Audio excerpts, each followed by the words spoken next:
एक स्पिरिचुअल इंसान की बातें लोग ज़रूर सुनते हैं।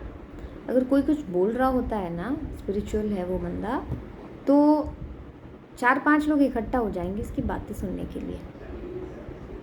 एंड ज़रूरी नहीं है कि उस बात को कहने के लिए आपको वेदास पढ़ना है, उपनिषद पढ़ने हैं, हमारे पुराण पढ़ने हैं। बेशक आपको कुछ भी ना पता हो, फिर भी आपको बहुत कुछ पता होता है। क्या है ये चीज़? ऐसा हो कैसे सकता है?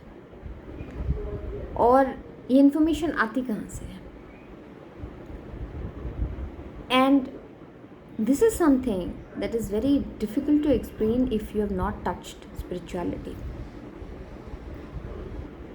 When you enter into this path, there's a lot of downloads that you get. Your intuitive ability to tap into those downloads increase. आप बेशक बुक्स नहीं पढ़ रहे हो, आप कुछ भी नहीं पढ़ रहे हो, पर आपको बहुत ही अलग सी बातें, बहुत ही अनोखी बातें पता चलती है। क्या है ये चीज़? ये कलेक्टिव नॉलेज, ये कलेक्टिव विजडम, क्या है ये? राइट? बहुत इंटरेस्टिंग है ये। आप अपनी इंट्यूशन को जैसे ही टैप ऑन करने लगते हो, आपको वो नॉलेज मिलने लगता है।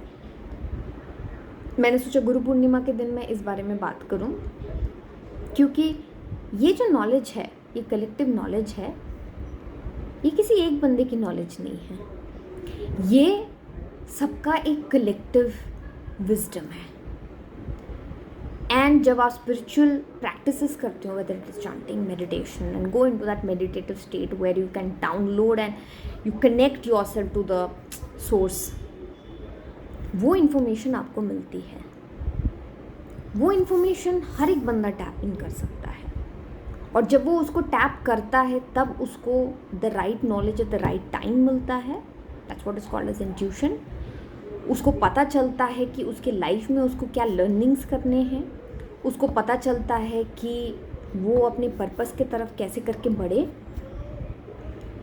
और ये किसी एक बंदे का प्रेरोगेटिव नहीं है कि लाइक ठीक है सिर्फ मुझे ही वो एक्सेस होना है। Anyone can have access to it, because that collective wisdom is, क्या बोलते हैं उसको, हमारा, इट्स लाइक अ संपत्ति which is given to all of us. It's an ancestral wealth. and अलग अलग इंसान अलग अलग इंफॉर्मेशन को टैप इन करता है, right, which is useful for your life. तो गुरु पूर्णिमा के दिन मैं इस बात को इसीलिए कहना चाह रही थी कि I am really thankful to all of that. Ancestor कौन है? हमारे से पहले जो आए हैं, right? And it's like once you start feeling that the humanity's connectedness, everyone is an ancestor, right? On this Guru Purnima, I'm really thankful to each one of those, brilliant people who have kept that knowledge, that wisdom in the cosmic cloud. I had no better word to say, but a cosmic cloud, right? उस cosmic cloud को कोई भी tap in कर सकता है through their practice. तो that wisdom के लिए मैं बहुत ज़्यादा थैंकफुल हूँ। और गुरु पूर्णिमा के दिन, I mean, we have gurus in our physical manifested forms who teach us in our educational institutions, who write books which we can read. They're all manifested versions. But the non-manifested teachings that somebody can download from the cosmic cloud, right? That cosmic cloud is a contribution of everyone, all of us, all the souls. And on Guru Purnima, I'm really thankful for that. Right?